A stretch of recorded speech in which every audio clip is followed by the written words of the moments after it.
level 3. Connection one. And it was Dean Coleman's night. Dean Collins. So We we did did Dean Coleman's stuff. some Hollywood whips style stuff. So we did bunch of swing outs.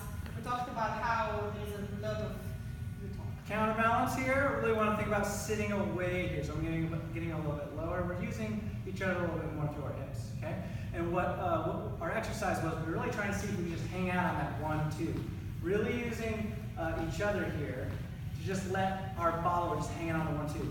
And then when we're ready, we got 1, 2, and 3, and 4, 5, 6, 7, 8, 1, 2, and 3, and 4. So we're really kind of popping off of that 2. We're sitting away, and then we're using each other to move back towards one another. followers, we kind of used our swivels to help with that, to wait there longer. So our 1 was still kind of here.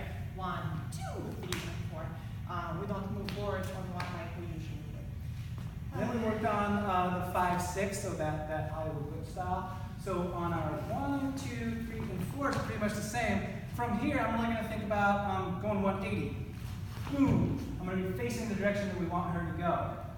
So I'm thinking our shoulders are going to be lined up here. We have some compression here. We have some compression here in our hand so that when we step backwards on 6, we can just finish it off our. So let's do one this way. Yeah. 1, 2, 3, 4, 5, 6, 7, 8. Yeah? And then we did the cuddle. And then we did the cuddle. So remember our basic 6 count cuddle is 1, 2, 3, and 4. Move the back, dot, dot, triple step, rock step. We did this in 4 counts instead of 6.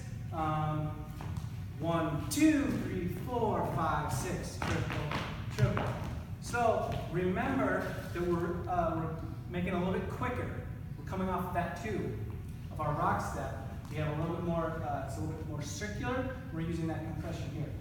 1, 2, 3, 4, 5, 6. Yeah? That's all we did.